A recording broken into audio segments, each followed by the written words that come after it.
袁术军2人，张成、翁建、乔茂军4人，关宏、彭俊、张峰、王尊；孙坚军2人，程匡、邓汉；刘岱军3人，程景、孔方、郎世平。总计29人。竟有这许多人！哎，连那百人斩邓汉也死了。死也就罢了，听说头都被人割走了。这些当真是同一人所为？经查验，皆死于方天画戟之下。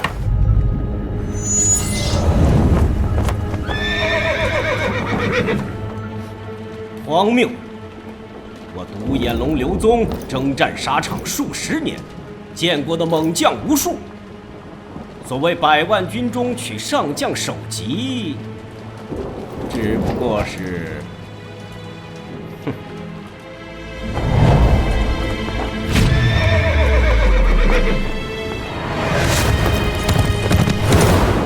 不过是杜撰而已。将军何出此言？末将不解。两军交战，首重士气。为了增加士气，自然无所不用其极。捏造战神、英雄传说，就是最简单、最直接的方法。原来如此，那之前传闻的独眼刺客，莫非也是有人杜撰？你说的是那刺杀许林之人？那个袁绍大人不是已经断定为河内司马家所为吗？独眼刺客之说，亦不能算是完全杜撰。莫非确有其人？司马家巨招和许林离奇之死，也许并无多少关系，但此事恰好能被我方利用，编织传闻，夸大其事，造出一个独眼刺客抗衡敌军的英雄传说。英雄传说。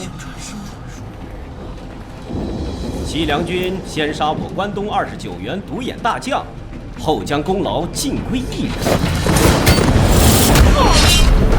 不也正是要造出一个无敌的战神吕布？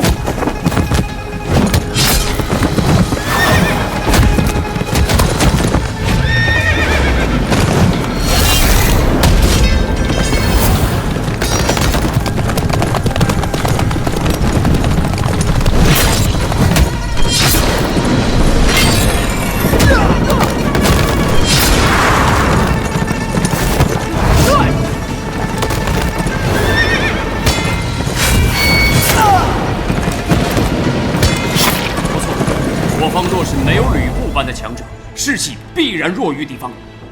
只要我方的独眼杀手传说盖过敌方的战神传说，彼之士气必然大受打击。对。跟外面的兵卒说，夜已深，不要再操练了。诺。今日各位将军在此，刘某不妨以诚相告，为壮大我军士气，编织出独眼杀手这样的传说，正是刘某所为。袁绍大人也极为赞同，故此刘某便将此传说广布各营，以强军心。哦，原来一切皆是刘将军的计策呀！末将佩服，佩服，佩服，佩服。换而言之，我才是那个真正的独眼杀手。哈哈哈哈！敬刘将军，敬杀许林的英雄，敬刘英雄，敬英雄，敬英雄，干干干了！来干！再喝一杯，来，请。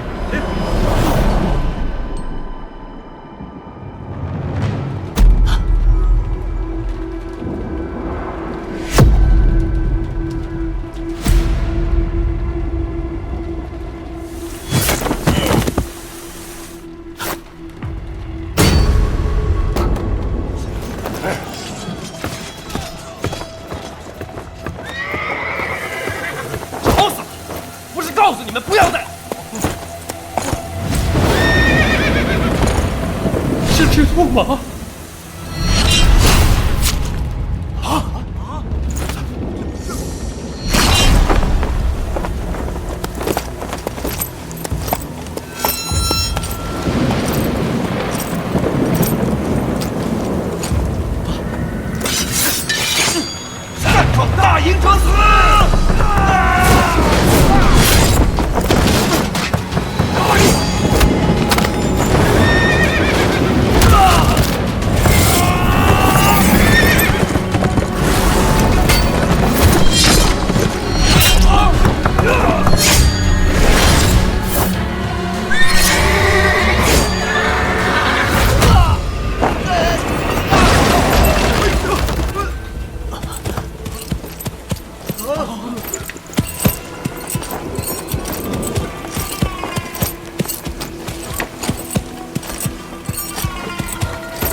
果然是毒液，你是第30个。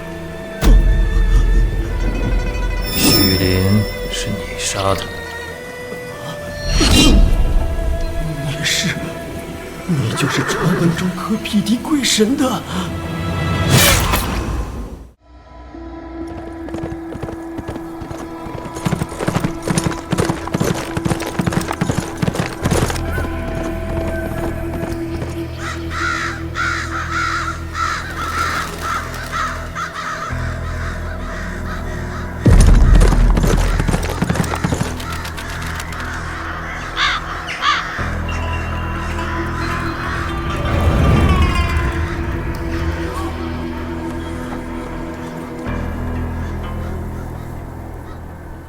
天下第一智囊，你猜一猜，我燎原火今天来这里做啥？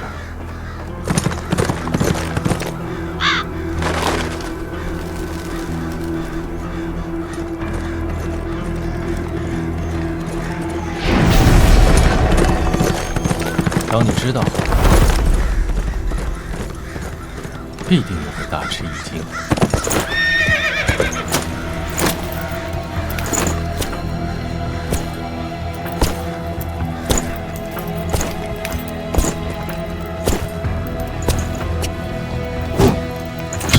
陆大人，终于等到您了。家父因护卫许灵大人而死，请大人为我报杀父之仇。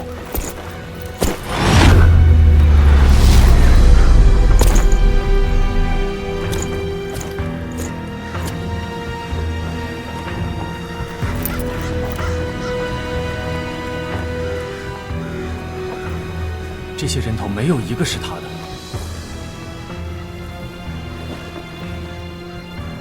在许大人的船上，我见过他。他身长8尺，声如洪钟，满面刀疤，年约40。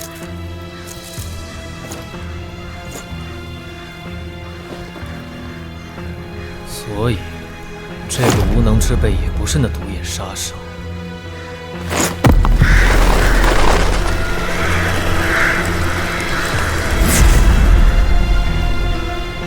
许林兄啊，请指点吕布该如何为你报仇。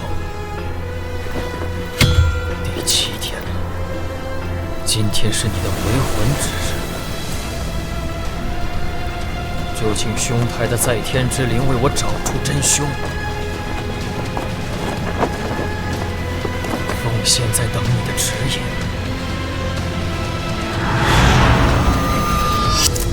你来了吗？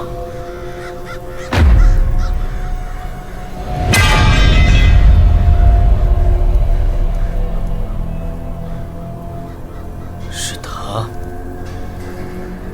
是我。许林大人知道，只有我才可以为他找出真凶。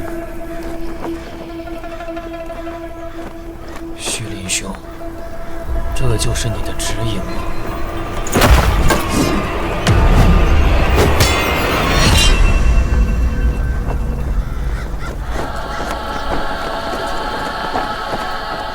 请将军为小人报杀父之仇。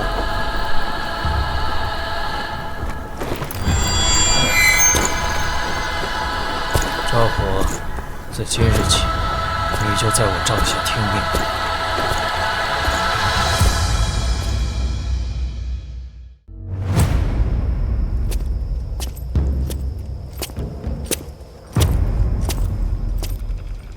来者止步！巡城校尉赵火有紧急军情禀报吕布大人。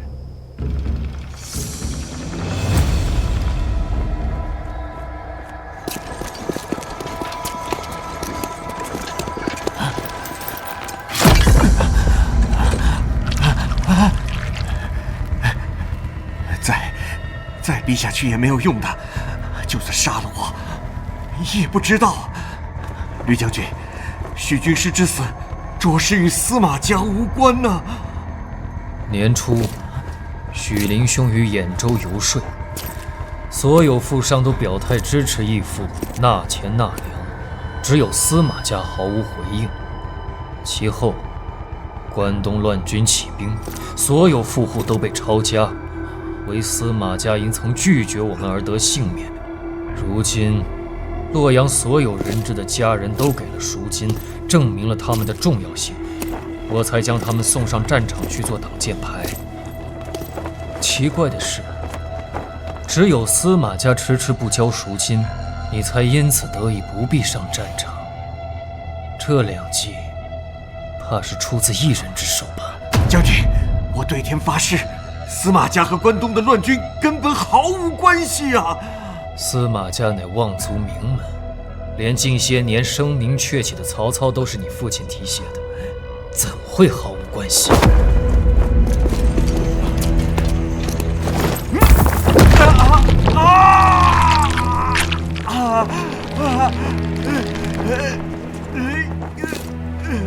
告诉你一个巧合，许林船上死去的15员大将，是被脱手镖刺中要害而死。这跟我司马家有何关系？今日有奸细混入洛阳城，北门楼15名将官被杀，他们同样死在脱手镖之下。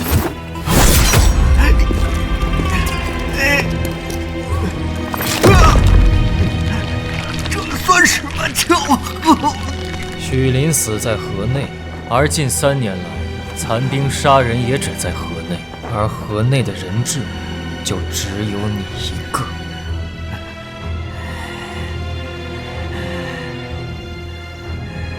同时，我感觉到杀许林的人也来了。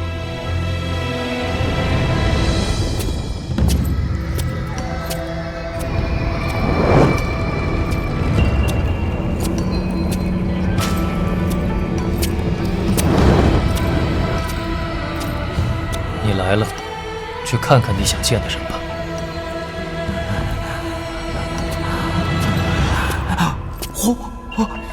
怎么会是你？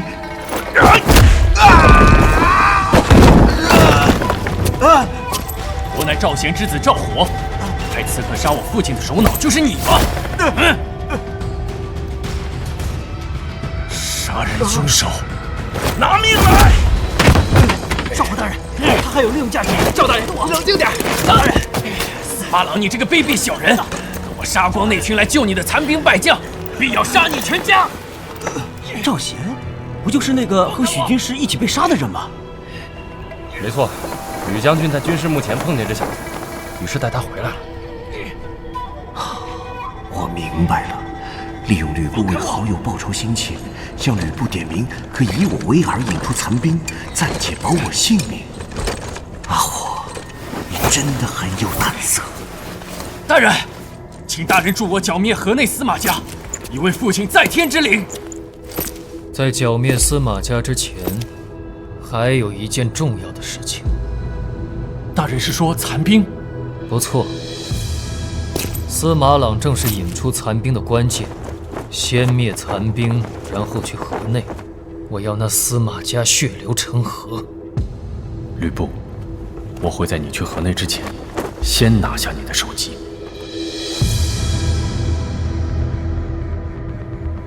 大公子这个眼神的意思是，这个叫吕布的人，并非如想象中那般简单。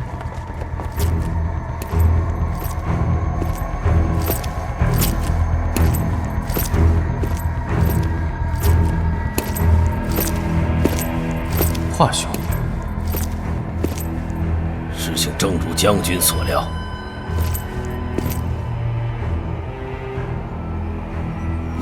这里有人和关东叛军串通一气，准备里应外合，在祭祖节劫牢救人。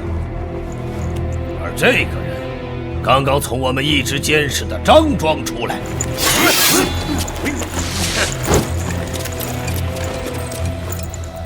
做内奸，只有死路一条。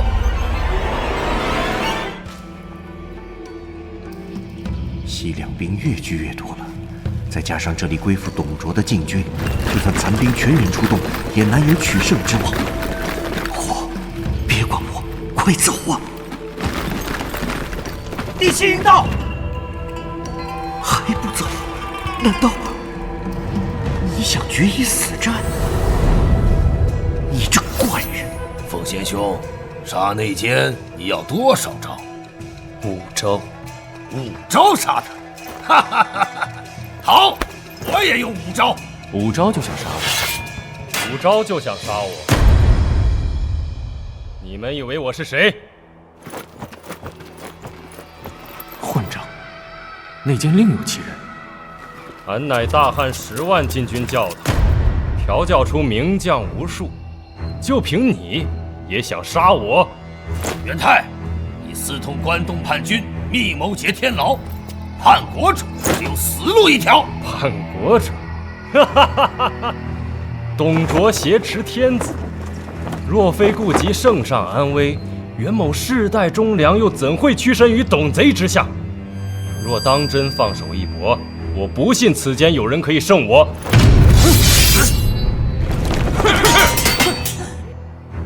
此人就是大名鼎鼎的禁军教头袁泰，怪不得关东联军劫牢胸有成竹，原来早有内应。华雄，你放眼看看周围，这里是我的地盘，你既然进来了，就别想出去。哈哈哈！整个洛阳城都是西凉军的地盘，打赢我放你走。就这么简单？那你不要后悔。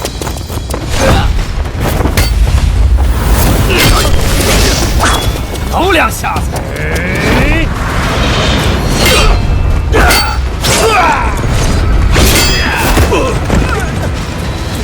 对下，第1招。 两人出招既快且狠，时而不华，各有千秋。别说5招，就算50招，也未必能分出胜负。不愧是禁军教头，吕布竟说能5招之内解决他，连我都做不到。第2招。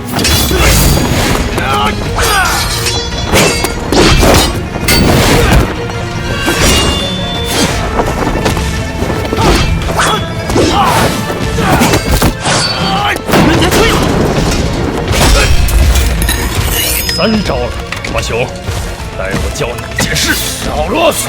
你以为我们脚下的火盆是什么？是什么？是防不胜防的武器。啊！我的眼睛！我的眼睛！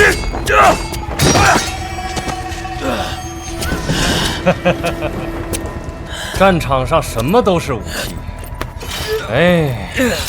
你应该一早来跟我学习的，只可惜，混蛋！可惜你下辈子才可以拜我为师。第4招，元泰，你的时代已经结束了。你说的没错，战场上什么都是武器。谢谢你教了我宝贝。放开我！放开我！ 放手啊！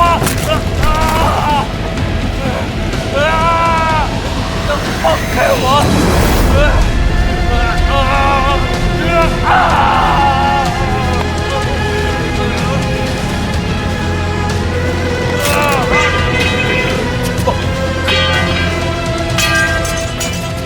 袁泰死了，他的部下没有一人敢逃，因为他们知道吕布用不上5招。 只用1招就杀了袁泰，剩下的4招足够将他们杀光。我永远记得今天，因为我第一次产生害怕的感觉。少爷，不能啊！你这样小人交不了差呀！是啊，是啊。都给我滚开！哎呦！果然没来错，是我最喜欢的一类。今日我就带叔父来品尝。你就是董卓的侄子董黄。美人还知道我的大名。敢抢你叔父的东西，他一定不会放过你的。叔父百务缠身，现在又要处理班城之事，哪有功夫理你？况且他的女人多的是，哪儿顾得上你？与其将来常驻深宫，倒不如跟我这个叔父的继承人来得更好。我可比叔父更懂女人。贱人，松口！有意思，怪不得叔父会带你回来。哼，跟我们西凉女人一样，够劲儿。拖她上床。是。走。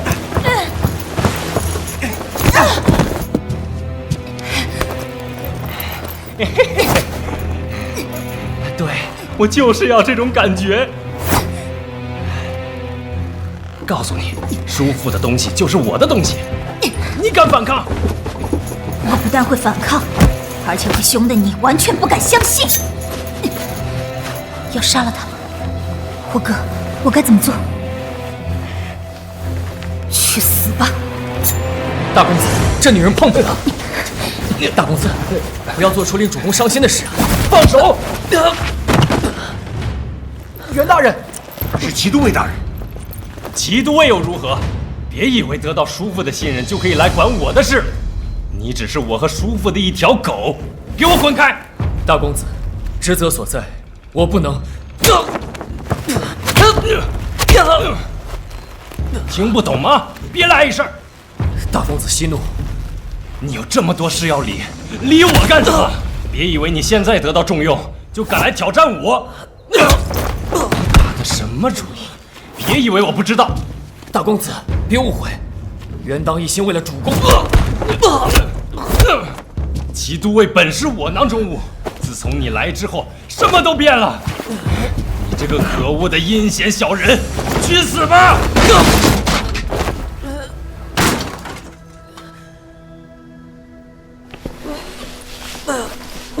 大公子，请回吧。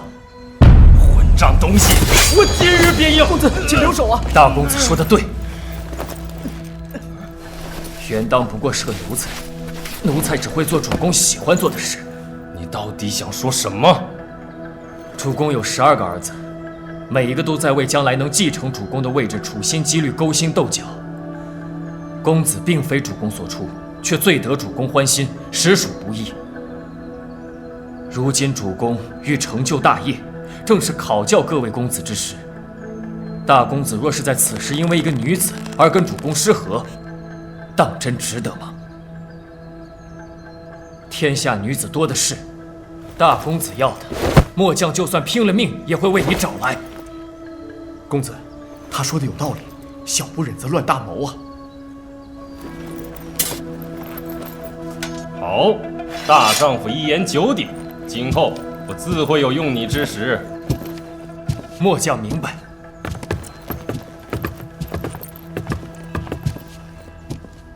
还有你，等到叔父对你失去兴致的那一天，我会让你明白自己今日犯下的错有多严重。公子慢走，恕不远送。哼！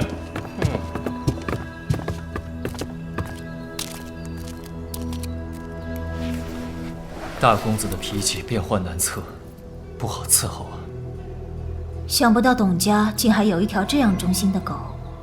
世人之路，忠人之事，原当不过尽自己的本分罢了。姑娘又何必出言讥讽？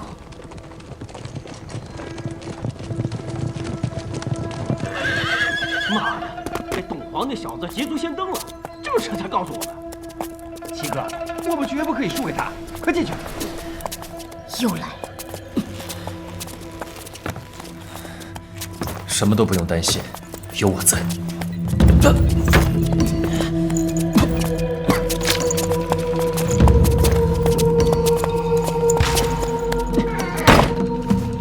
狗奴才，滚开！别以为是齐都尉就了不起了。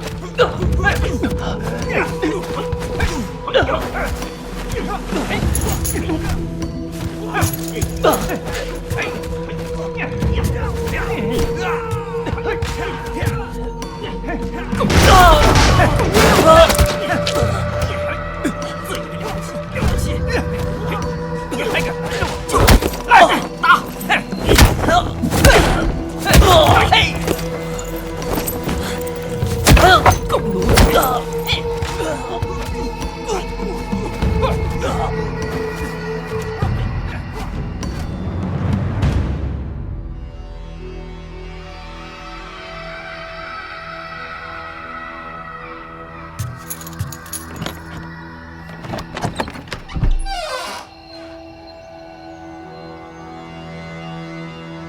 什么都不用担心，有我在。傻瓜，又一个傻瓜。你果然是个傻瓜。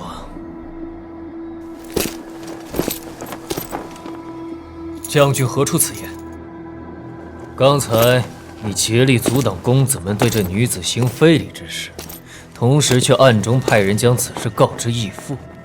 为了令义父欣赏你的忠心，你不惜使用苦肉计，借此拉低公子们的形象。将军莫要含血喷人。义父得此女子的消息，想必也是你暗中散布到公子们耳中的。将军为何如此怀疑我？你的确算是个人才，短短时间内便能晋升为骑都尉。奇怪的是，你每升一级，原先位置上的人即被义父以叛乱之名除去。这心计恐怕已用到众公子身上了吧？我不由自主地想到，这漂亮的小妮子，就是你特地带进宫内，用来分化他们父子的绝佳工具。当公子们被义父……够了！你没有证据。这是……哼，自家祖传宝剑的样子，你总不会忘记吧？禁军教头元泰叛乱，我已将他杀了。原来这人就是关东联军内应元泰的儿子。元当啊，你本可助义父一统天下，可惜你不识抬举，偏与叛贼为伍。你果然是个不折不扣的大傻瓜。拿下他们！不，我和你势不两立！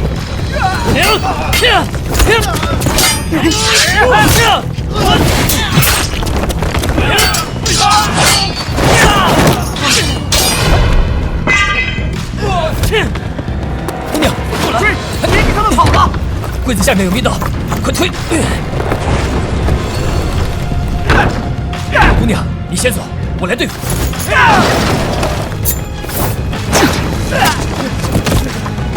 还看什么？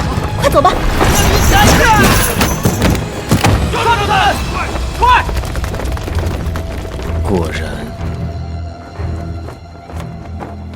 天明之后就是班城之日。关东的傻瓜们，此刻想必都很忙吧？城下一句的真意，你们很快就能明白。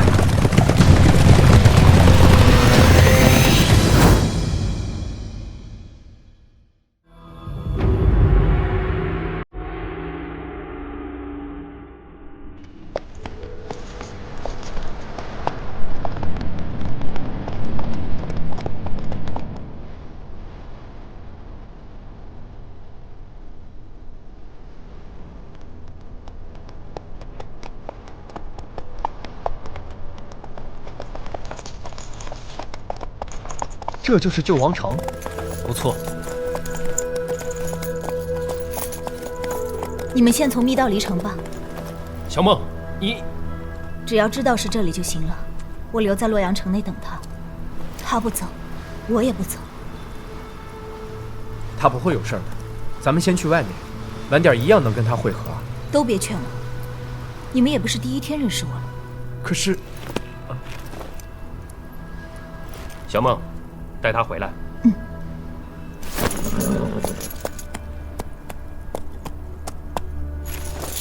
袁公子，多谢照顾。姑娘执意要走，袁某自不便挽留。只不过，旧王城内遍布机关，先让在下教姑娘开启之法，再走也不迟。以免姑娘带了那位火兄回到这里，却不得其门而入。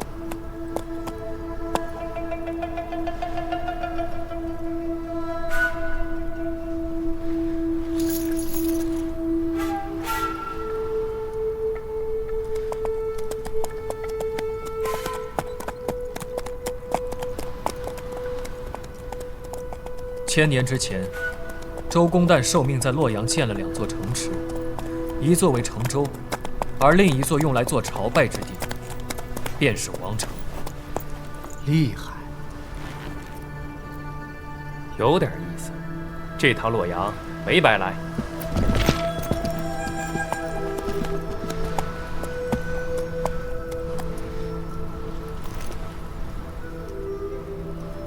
袁公子尚未成亲吧？什么？你想也不要想啊，没机会的。没机会？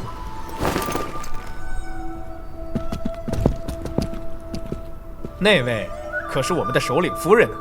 首领为了这个人，命都可以不要。呵呵，今年第10个为梦姐着迷的人了。那2个臭小子，难怪你说什么都要回去找他。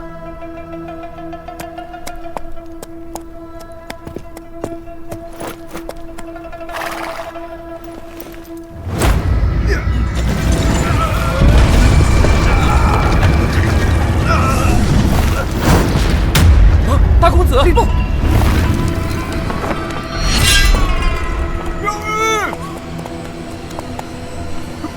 刘裕后面！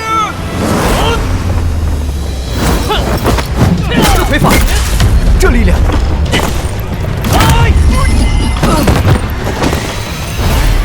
我早就知道，那个不通音律的王允，怎会忽然送一名歌姬过来？所以军师一早便设下死计，引你们上钩。美人儿，惊讶吧？我带来的这份聘礼可还算丰厚。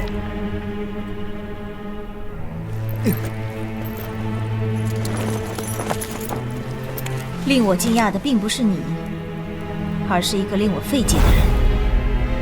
袁当，不是你的真名吧？让我来再次介绍一下自己。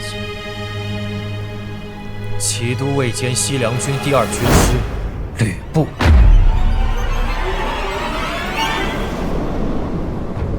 3位残兵到此为止了。残兵的招数你还有很多没见识过，机会难得，想不想开开眼界？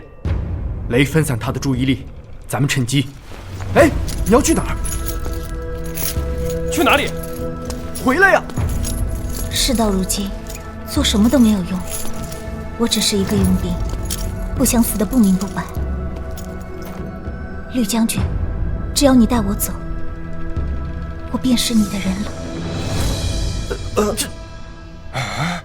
公子，她不是你的女人吗？有感觉的不只是我，对吗？吕布，她是我的，你敢？只要你不杀我，我就跟你走。我可以为你做任何事。他说什么？喂，你听见了吗？开什么玩笑？小梦，你……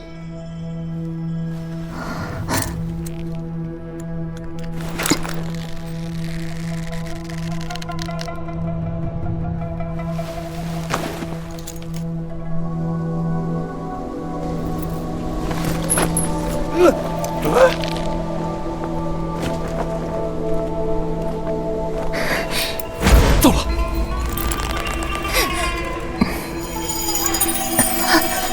口中刺。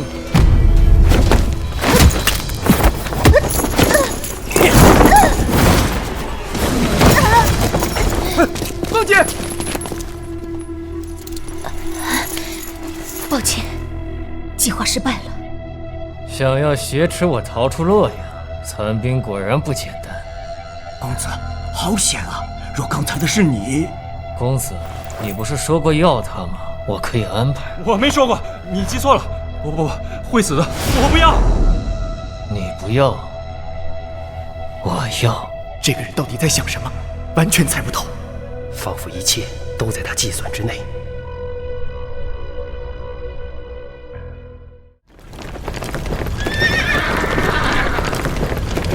停，不用来了。我不是叫你们留守在主公身边吗？对付这些西凉人，有这一把斧子就够了。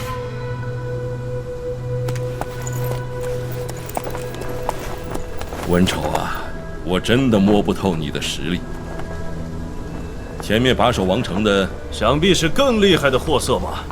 不过，我今天状况绝佳，就算有10个吕布，我也吞得下。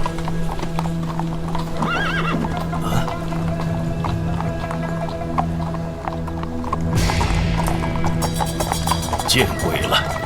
主公，我刚才说什么来着？就算是10个吕布，你也吞得下。早知如此，就该说10位美人了。这个人就是河北文丑。那么和废帝刘辩在一起的，自然便是袁绍了。听说吕布曾独闯五里军营的中心，单人匹马击杀了独眼龙刘宗，我就觉得奇怪啊，以他一人之力如何办得到？今天见到各位，终于真相大白，吕布原来不止一人，难怪如此厉害。既然知道厉害，还不速速退兵？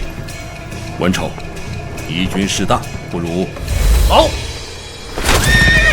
翱翔与尔等一战，各为吕布来！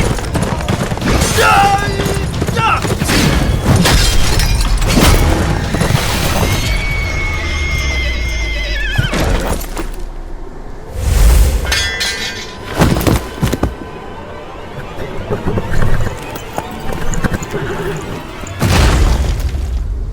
一招就败了，还是被腹背，连胯下的坐骑也承受不住这力量。死得不漂亮啊！如果这人是吕布，莫说10个，就算100个，我也吞得下。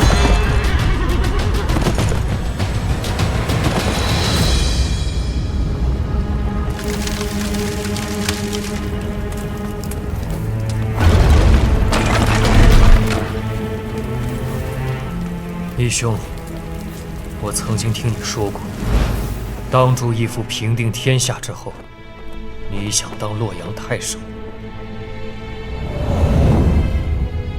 所以，许灵兄，我把洛阳城烧给你。在你接收洛阳之前，我先将夺你性命的凶手带来了，推出去。大公子，王副帮主，你也在这儿？混蛋！到底有多少个吕布？小孟，你……没错，就是他中了吕布的奸计，我们才又见面了。大公子，我……张雷，你在说什么呀？我不是这个意思。我想说的是，你这样子好漂亮啊！你也看看场合吧。不愧是大公子，跟我先前的反应一模一样。今天，大家都见识到吕布真正的实力了。从落在他手里的那一刻起，我就明白了自己的命运。只可惜，连累了清风帮的兄弟们。大公子此言差矣，若不是残兵提前告知汾城一事，让弟兄们早一步离开洛阳，恐怕清风帮就要葬身火海，从此消失了。现在我们只牺牲了几10个人，却救回了数百弟兄的性命，谈何连累？说到底，罪魁祸首还是我。若不是为了救我，大家怎会……通！你们2个臭小子干嘛？造反了吗？还是发疯了？发疯的是你，风言风语，我听不下去了。大公子，你以为残兵是什么？我们从来没有失手过。况且你还不知道，此时此刻我们那个疯子首领在干什么呢？这么说还有后招？对呀，还有那家伙在。大公子的心情好了许多。是啊，接下来我们该做的就只剩下一件事。吕布，站那么久，也该腰酸背痛了吧？咱们来切磋一下。很好，我的手也痒了。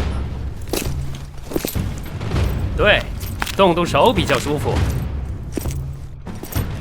想不到啊，想不到！先斩吕布的竟是我们。今天，我们可以在王城之内亲眼目睹吕将军战斗的英姿，着实令人心潮澎湃。来，让我带头助个威！吕将军吕将军，吕将军，吕将军，吕将军，吕将军，吕将军！士气好高，这些人对吕布有着绝对的信心。吕将军，战无不胜！副将中标了！军，别喊了！吵死了！对，吵死了！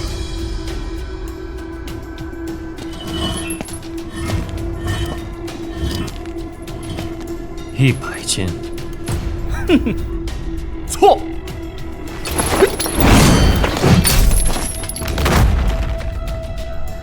是150斤。吹牛！你这矮子怎有如此力量？别笑死人了！但是，待我左手一挥，力道足有1000斤。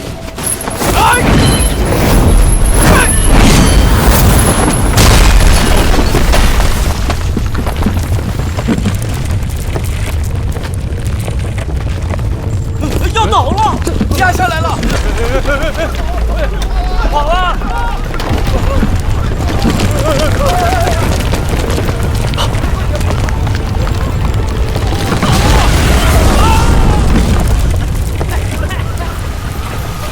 这不是人呐！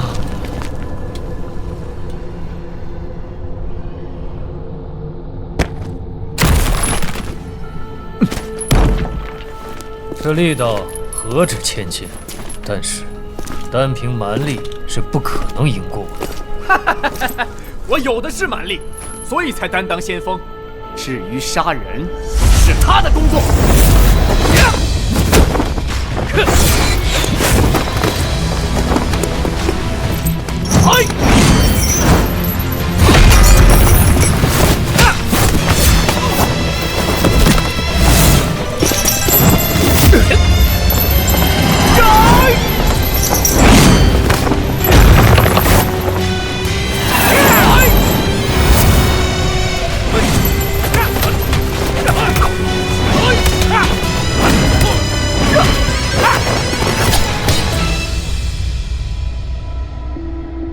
残兵这么强的吗？看来雷和昂还没使出那招。真的有希望赢过吕布吗？可怕，真是强的可怕。怪不得连行事万无一失的许林也。残兵果然名不虚传。吕布也名不虚传啊，连马屁也拍得比别人响。你是第一个在我们连招之下活命的人，也会是第一个取你们性命的人。有可能吗？他还没用兵器呢。不妨告诉你，无论用不用兵器，你都敌不过我俩联手的最强一招。这一招很强哦，连我们首领都挡不下来的。刚好，我喜欢挑战，所以为了提升你们的战意，打赢我，便免你们一死。好大的口气呀！雷，你听见他说什么了吗？听得不是很清楚，似乎是说要饶我们一命。呸！你怎么看？很想揍他一顿。那就来吧，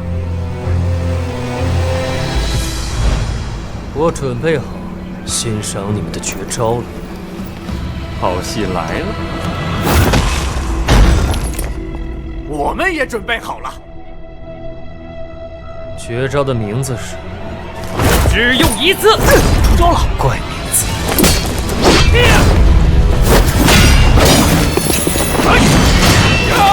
又来一次。快，不过更强，更快。还有，还有，还有，还没完呢！一样，听到了吗？还没完呢！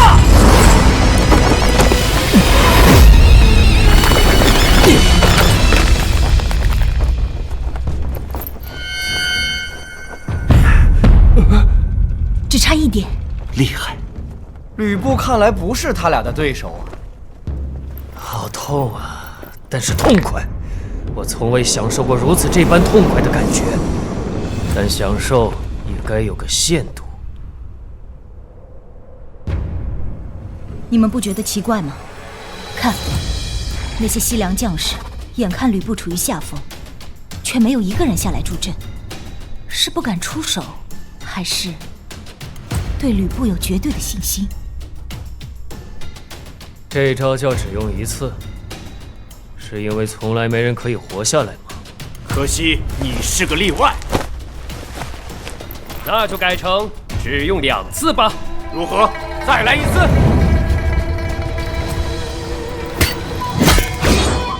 单手单脚在战场上本已算是废物，没想到却练成了如此强劲的杀招，令人佩服。你本为丁原义子，却卖富求荣，投奔董卓，对名利的执着，也着实令天下无耻之徒佩服。董公子，吕布加入西凉军的目的是什么？公子可曾想过？公子莫受挑拨，我的义父之心可昭日月。吕布，你要小心了。公子，你说什么？我叫你小心呐！太迟了！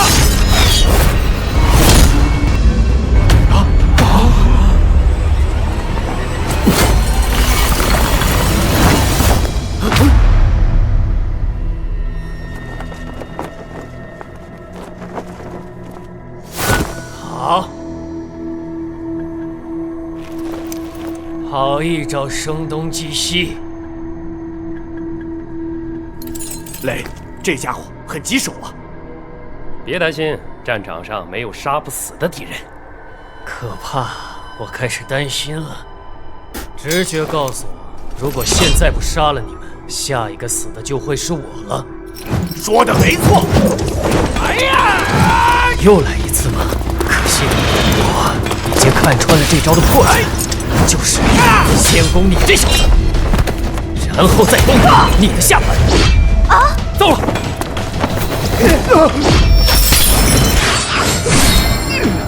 强敌当前也不弃武自救，你太愚蠢了！放屁！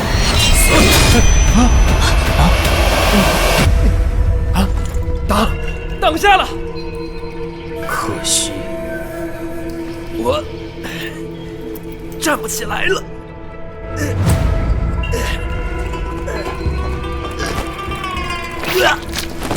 雷，别过去！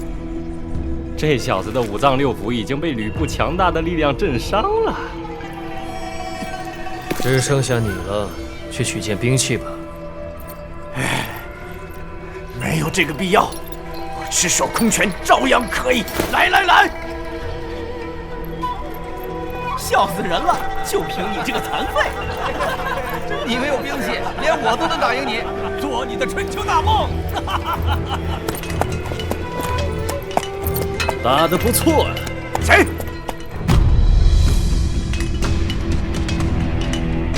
哼！啊！将军，刚才为何不下令阻拦？你们没看见他肩上扛着的是什么吗？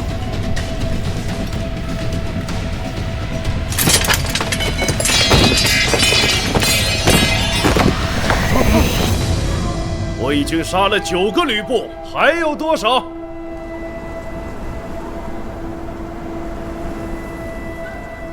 看来这里的西凉人全都聋了。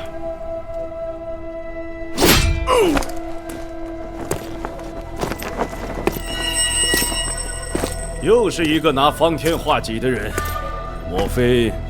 对，碰巧我也叫吕布。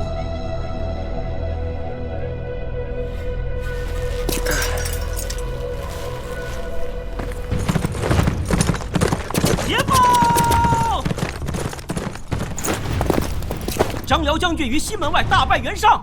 好一个张辽！反而你们9个却打不过1个，简直有损吕布的名声啊！这些个窝囊废全是假货吧？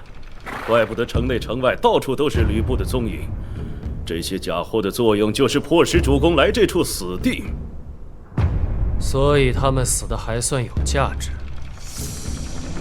你才是真的。这么肯定？相当肯定，因为我从未见过将士们用这样的眼神看看着自己的主将。懂得观察兵卒的眼神，你很不错。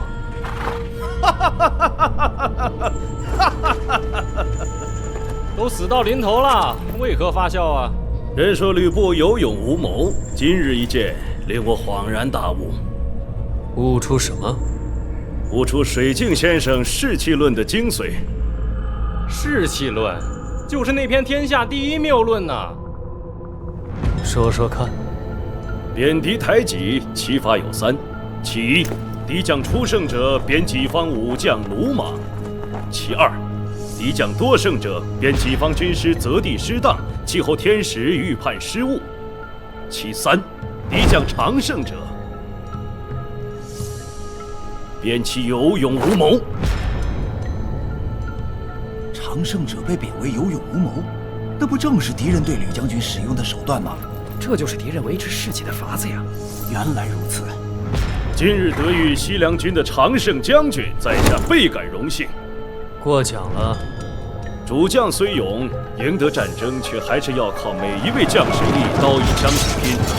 归根结底，战争就是两军士气间的一场较量，对领军者名声的一场吹嘘。能被称为有勇无谋者，天下不出几人。你是其中之一。自黄巾之乱后，河北袁绍的势力迅速拓展，也是两个被称为有勇无谋者的功劳。你是颜良还是文丑？在下袁绍麾下上将军及6军军师文丑。这人便是鼎鼎大名的文丑，被称为有勇无谋却战无不胜的大将。他单枪匹马到此，莫非有诈？安静，别乱！文丑兄果然厉害，几句话就令我方乱了军心。既然军心已乱，阁下有何对策？别无他法，唯有一战。不错，请备马。几句话已令我骑虎难下，对于将军这样的人，吕某深感敬佩，承军美意。好敌难求，请。这就是武将的豪迈啊！为将者当如是啊！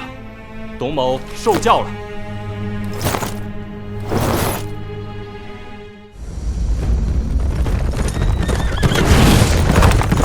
啊，这是袁绍军的先锋。关东的援军来了。文丑大人还活着。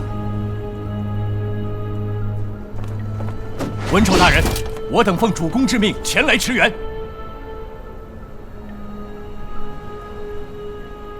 吕布，你发现我在想什么了吗？文丑大人的手在抖。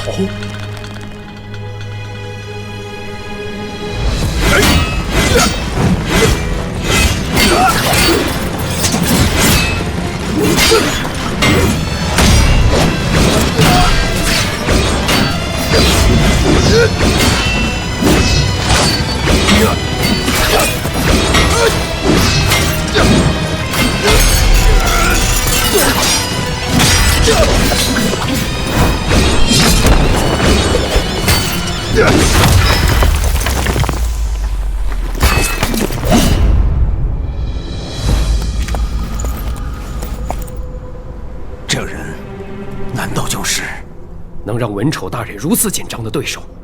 看来他就是。又来了3个送死的。黄俊，以打头阵，探探对方虚实。正有此意。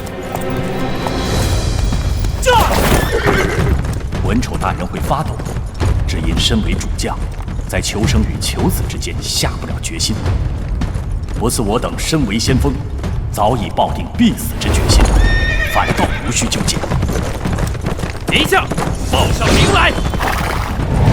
吕布，果真是吕布。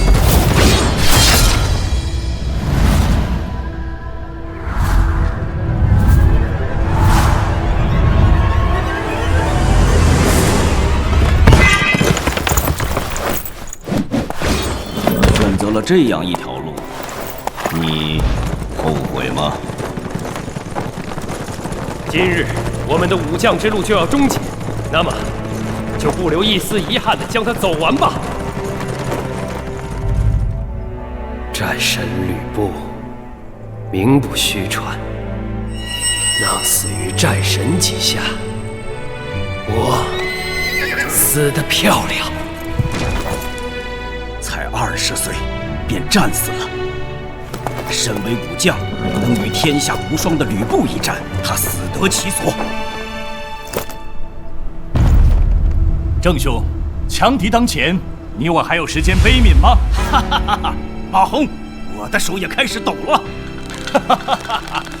不是因为害怕，因为我等早知今日必死，会发抖只因为我好兴奋呐！这就是战役。作为武将，面对被称为战神的对手，只求一战。无关生死，只求一战。吕布，袁绍军先锋马洪在此，袁绍军先锋郑杰在此。请能和天下第一猛将一战，今日纵然战死，也无悔了。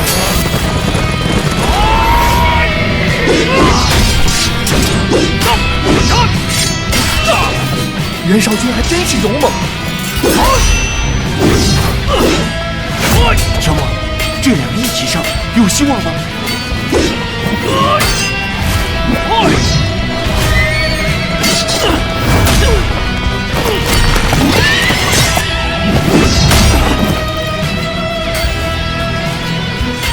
文丑在等什么？一起上啊！安静！痛快，好主快！吕布，来接我一招！我懂了，这种感觉，这种肆意忘我、无所顾忌，仿佛自己已是天下无敌，只是徒有一刹那的快感，却失去了临阵必须的冷静。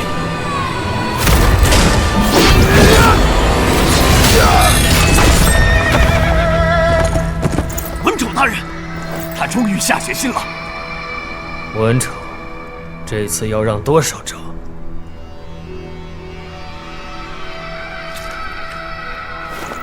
我们有3个人，请让30招。文丑大人，这好好感受吧。吕布的恐怖不仅仅在于他的武力。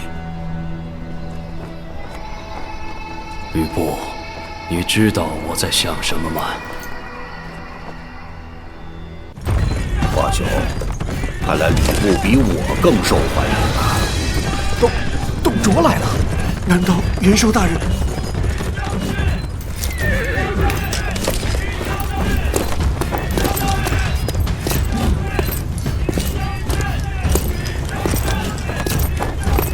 好刀法，看到了吗？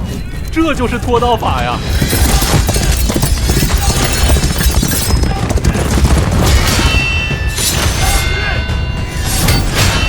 这记翻身真是妙绝。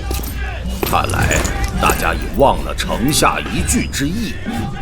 叔叔1敌3，不错不错。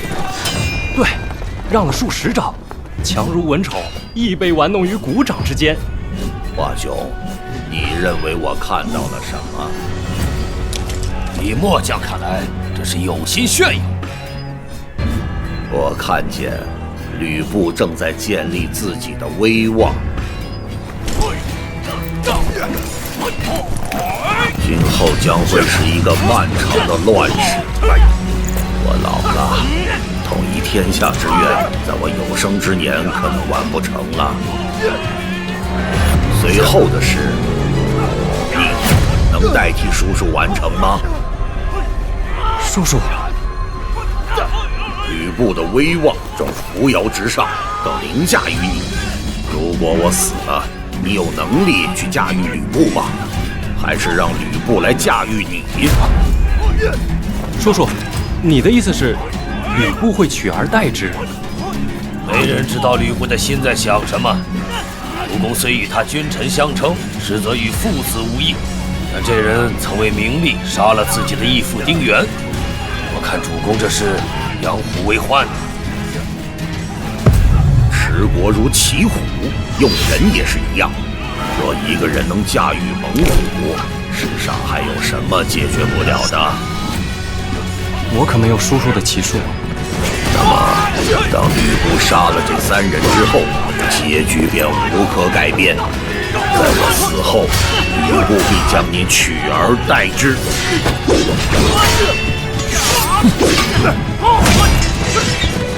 30招，快到！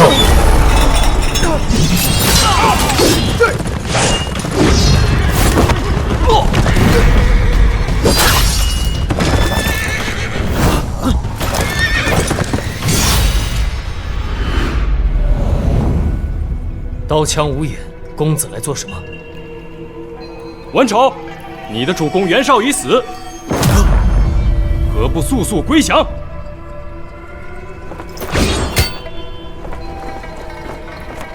袁绍已死，袁绍已死了，袁绍降吧，降吧！公子，只怕他们不会如我所愿是吗？我再说一次，速速归降！这里只有段头将军，还有生平的将军。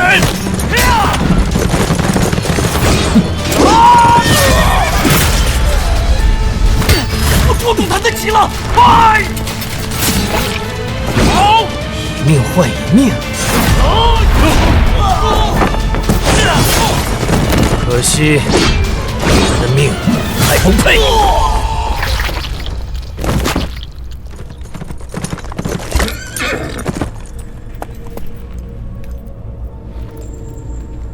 文丑，30招已让完了，你在想什么？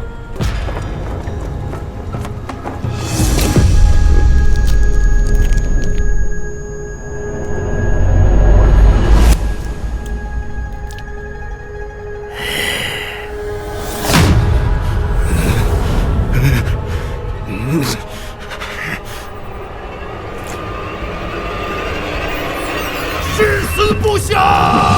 董卓，还我主公命来！挡住他！螳臂挡车！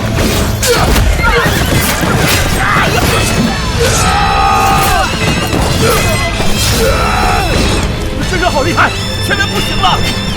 废物，怕什么？给我拿下！西凉人除了吕布，全都是废物！当我者死！文丑，我来会你！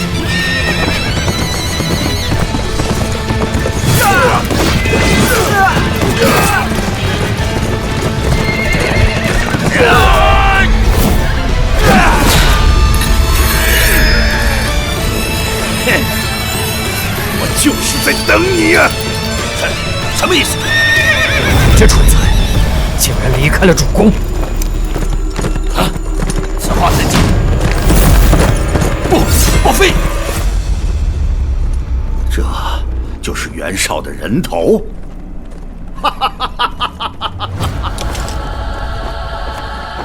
死得不漂亮啊！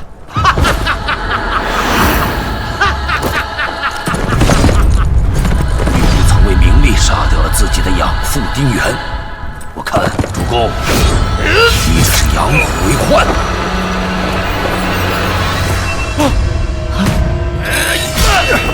好。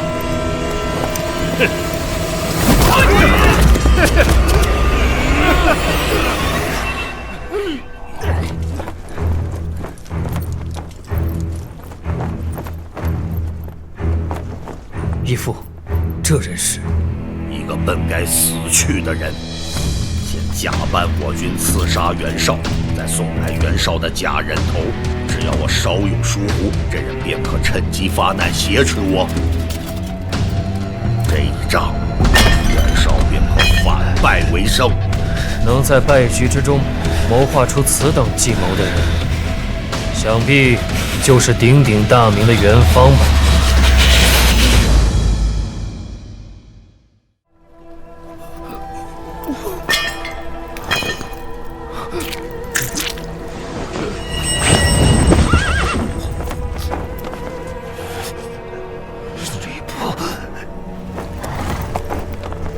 与水镜八奇相比，奉先你还是棋高一招啊！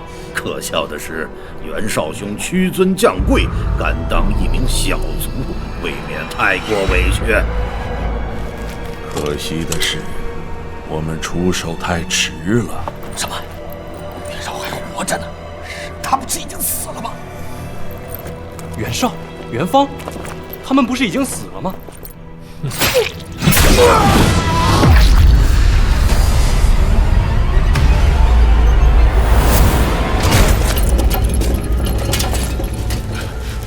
公子，袁方谋划的本是一条起死回生的绝妙好计，可惜却败在了文丑手上。我早知道你在拖延时间，但并不清楚拖延的目的是什么，所以就先陪你玩一玩。袁绍帐下皆乃忠勇之人，方才一听到袁绍的死讯，这两人便疯了一般向我扑来，一心殉主。而你却没有这么做，是你文丑的忠勇之心不及此二人吗？我不这么认为，所以我料定你的目的是为了牵制我，使我远离义父身边。果然不出我所料，当袁方献头之际，你立刻向义父所在之地全力攻了过去。以你的实力，一般兵卒当然无法抵挡。如此一来，连一直守在义父身边的华雄也被引开。这时，义父的身边已没有得力护卫，这正是袁方出手的最佳时机。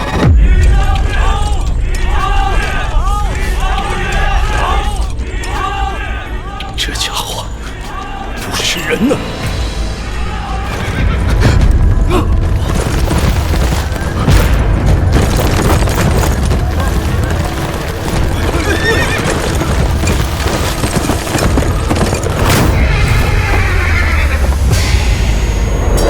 这不是传说中的吕将军，吕将军，这人就是赵火，杀许大人和我父亲的凶手啊！这么说，此人就是残兵之首。这小子不是死了吗？一切真的是莫名其妙。更奇妙的是，我看见一个愤怒的表情，这个表情告诉我，吕布已失去为将之英勇的冷静。世上并不存在完美的计谋。那怪物终于来了！我哥，来的正是时候。什么正是时候？这家伙就不能早点来？别乱，守住阵型，别乱！你终于来了，竟然连吕布也乱了。仲达，你说的机会来了。用兵之道，虚则实之，实则虚之，用虚效制造真效。阿火，最后的杀招就是赵火。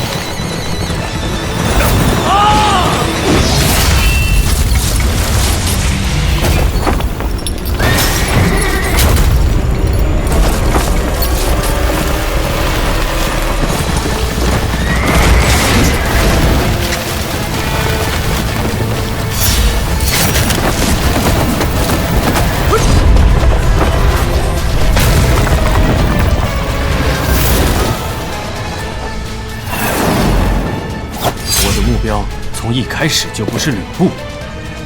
董卓，初次见面。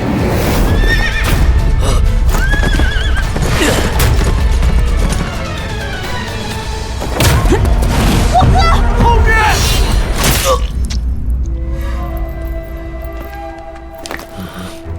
许灵死后，我们一直在找那独眼杀手，想不到这只是一个幌子。更没想到，残兵的首领就是你。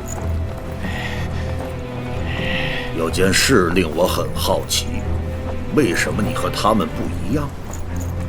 相传残兵皆为身有残缺之人，可我实在看不出你哪里。怎会如此？他结结实实吃了吕布一击。那小子竟然没事！难道你天生就没有？对，孺子可教啊。他是人吗？人们都说吕布不是人，要我说，咱们这个疯子老大比吕布更不像人呢。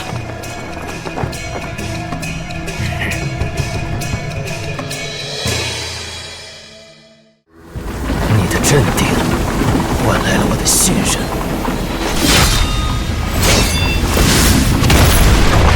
和我的不智。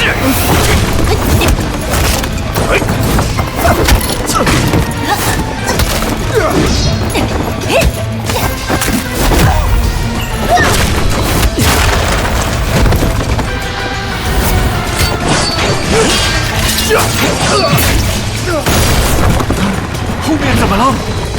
敌人追上来了，快走啊！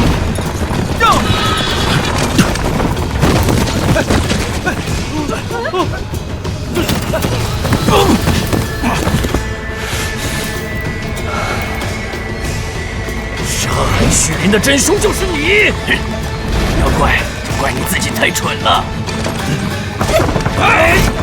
没错，真是太蠢了。丧友之痛令我失去了为将者最重要的冷静，才会三番两次为你愚弄。吕布，只差一步啊！对，就欠着最后一击。别忘了，还有我，快动手！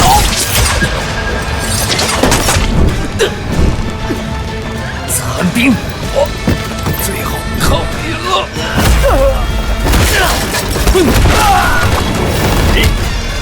你们护送大公子先走，像以前一样，没有我的命令不准回头，有请小梦。明白，和以前一样，无论对手多强，最后的工作总是留给我的。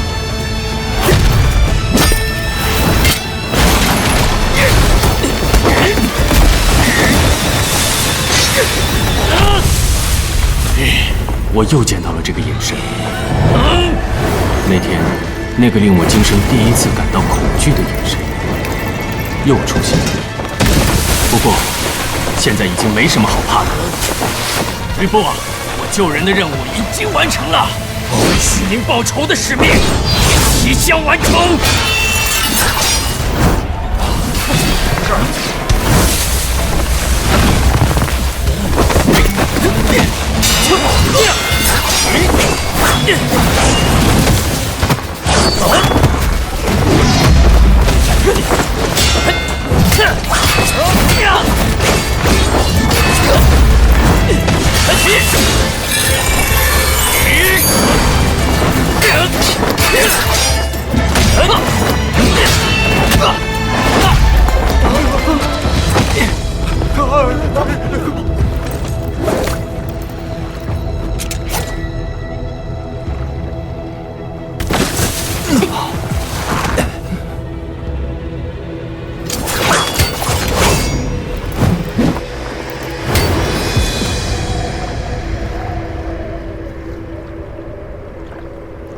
要死的终归要死，要活的还是活下来。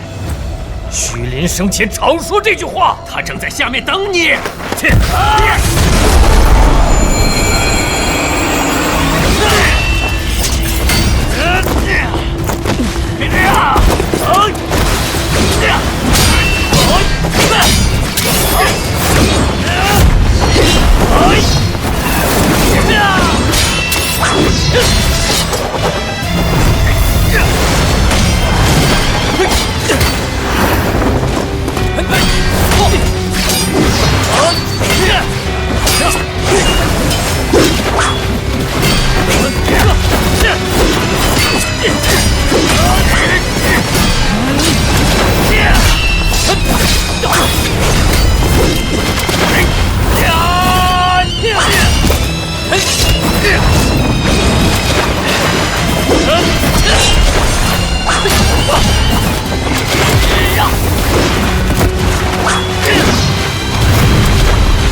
还没完呢！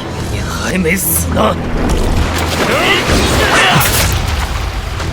还能再战？天下竟有这样的武将！他真的是怪物？你和我不一样，吕布啊，你现在很痛吧？痛不重要，痛快才最重要。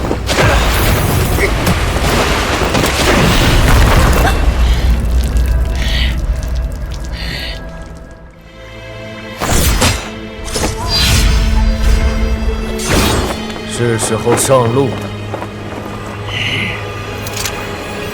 虚名在下等你很久了。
很奇怪，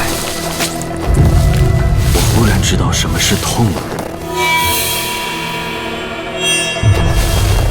痛，乃是源自内心的恐惧，又或者，跟这个怪物相比，我忽然像个人了。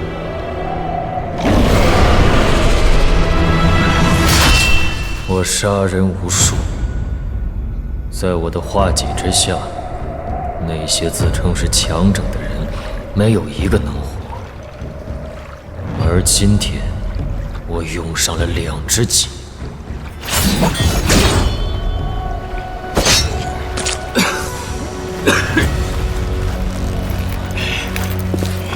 这个人绝非一般的刺客。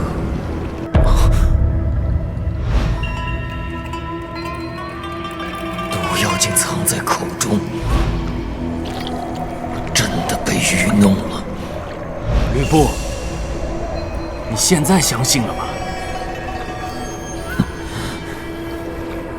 幸好毒性似乎不深。你若太早中毒，我们挟持董卓救出所有人的大计便难以成功。此计的精髓就在于，你若执意追杀，途中必会毒发。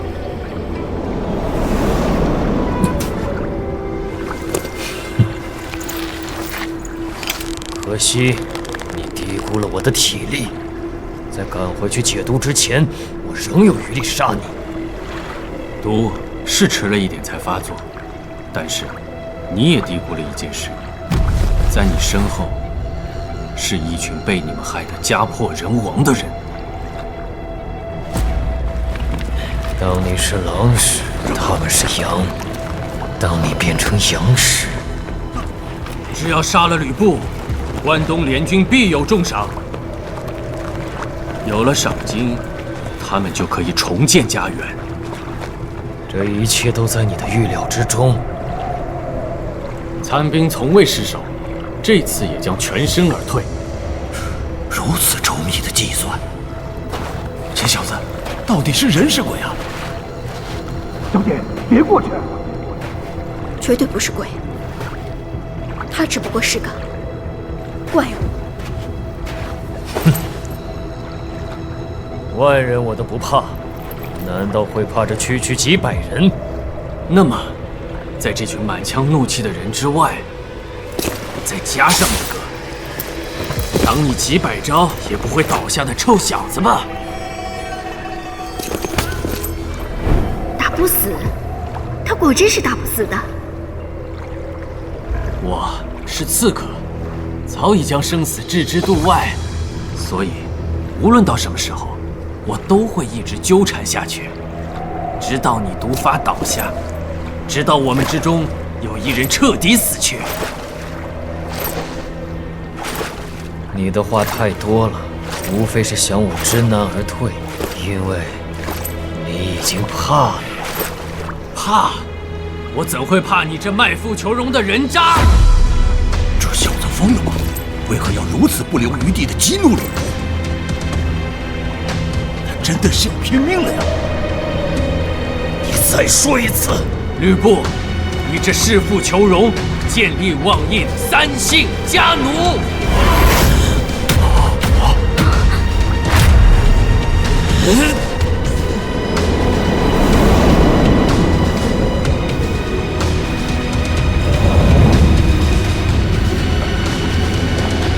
这一局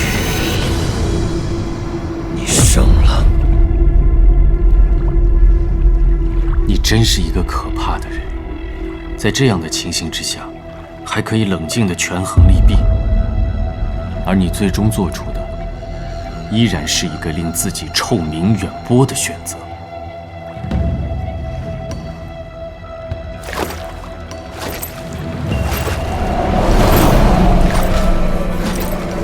我要杀你，只为报许林的知遇之恩。若当真与你同归于尽，未免太过愚蠢。吕布，你给我站住！我们可没说要放你走。对。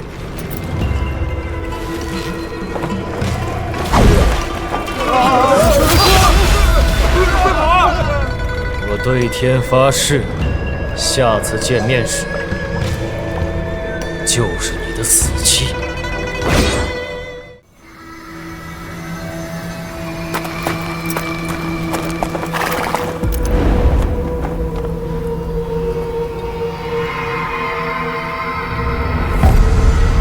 天晴了，头痛也停了，最麻烦的事已解决，现在就只剩下一个不被降罪的理由。义父，我就带几个诸侯的人头回来交差吧。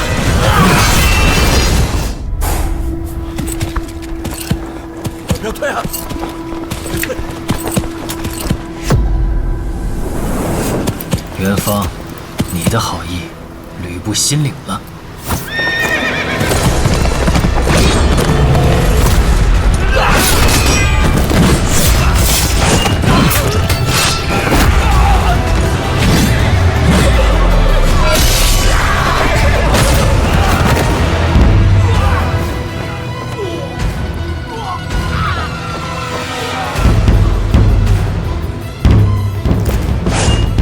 现在大家明白了吗？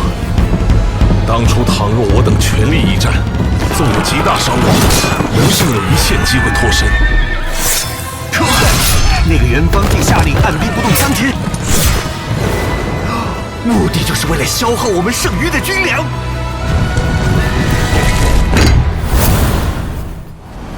此刻我等要面对的是一个比八旗可怕100倍的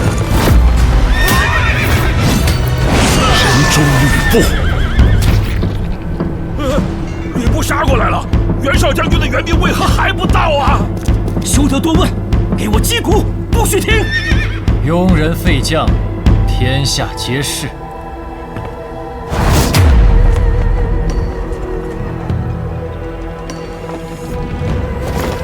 哼！元一大人，快走啊！吕布由我们来挡。进退无路，投降只会惹天下人耻笑。天下绝非我等庸人之物，再战亦只会贻害苍生。袁绍，我以鲜血和生命，助你雄霸天下。第一个。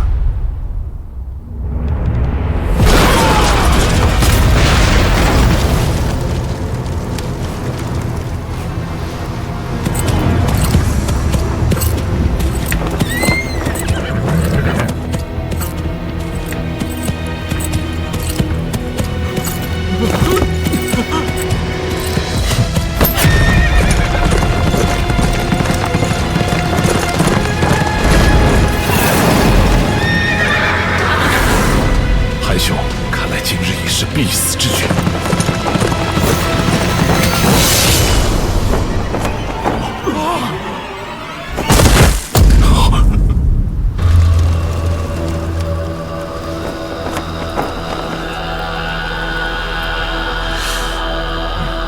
既然注定是死，何不死得有尊严一些？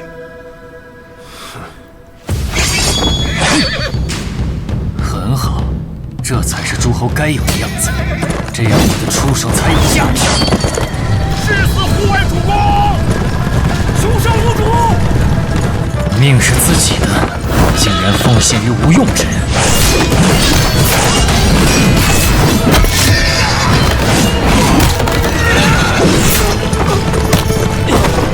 于中之令人生厌，无趣啊！这种人为何举目皆是？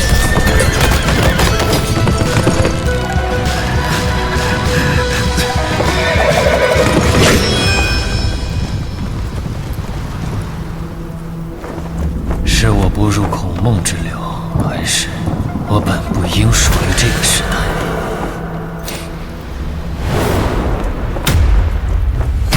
好大的杀气！报上明来！吕布，竟未闻我等大名，休要目中无人！众将士，给我！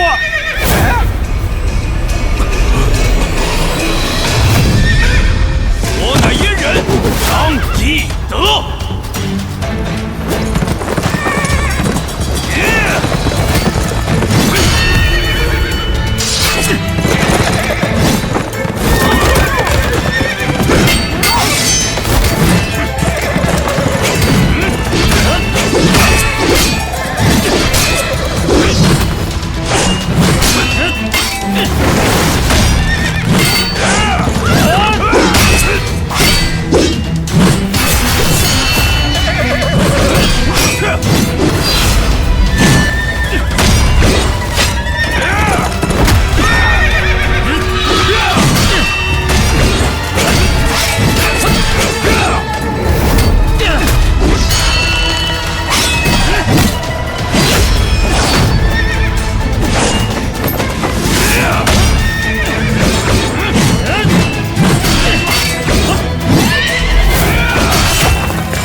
为何没听过你的名字？好家伙，你比我想象中更厉害！30招都未分胜负。刚才那个红脸能杀败华雄，现在这个花脸又可匹敌吕布。他们真的是马弓手吗？公孙兄麾下竟有如此强将，而你竟猛然不知。我也有此二人在，就算是吕布，难道竟还有生机？英雄，请尽快行事，我等愿为犬马。英雄，切莫推辞呀！切莫推辞呀！三弟，给我听着！什么？吕布太强，就算和我2人之力，也难有胜算。只恨咱们的大哥退隐江湖，面对如此危局，却还是选择袖手旁观。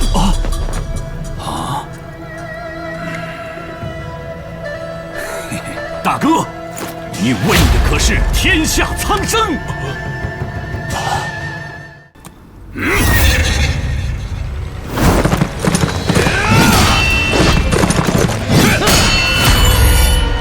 你怎么忽然变弱了？嘿嘿，只因对手越强，对我们就越有利。是吗？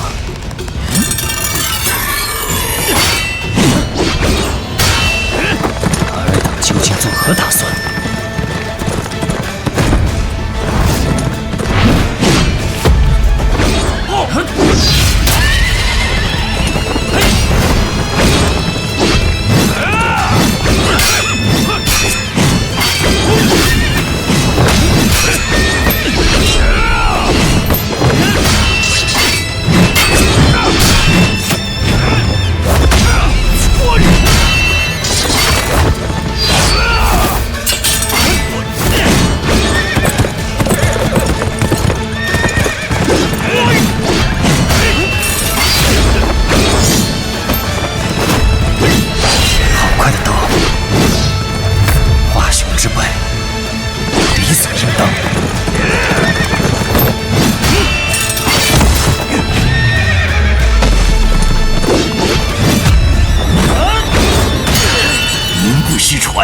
吕布之勇，天下无双。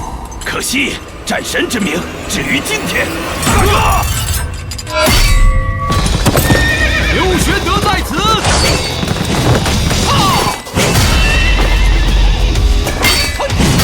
在此丧命。我明白了，这花脸人说的话。只因对手越强，对我们就越有利。想辅佐此人击败我，名扬天下，好想法，只是你们可以吗？下马！大哥，你竟对吕布手下留情！放屁！大哥，以你的实力，只需1招便可击败吕布。笑话！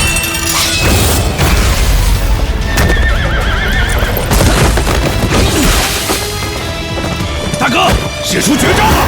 千里追魂剑！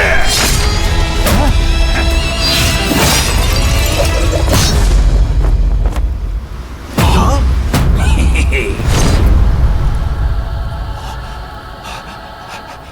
兵者，诡道也。能打装作不能打，要打装作不要打。先隐藏自己的实力，只为最后石破天惊的一击。智勇双全，这人真乃绝世神将。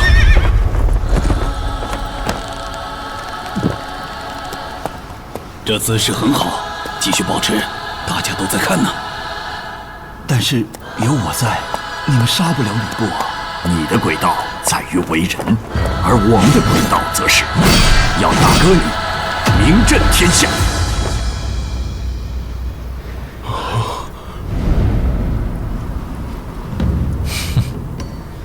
聪明，名震天下，你们做到了。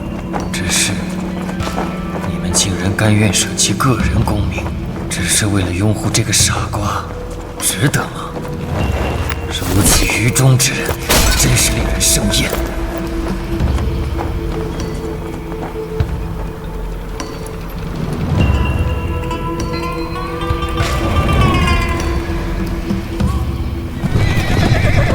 一切都很顺利，要死的已死，要夺的已在手中。吕布啊，这次你要怎么取舍？是逞一时之气和此3人以命相搏，还是更长远的利益？这似曾相识的感觉，忽然想起一个讨人厌的小子。你真是一个可怕的人，在这样的情形之下，还可以冷静地权衡利弊，而你最终做出的，依然是一个令自己臭名远播的选择。赘婿，你胜了。这一局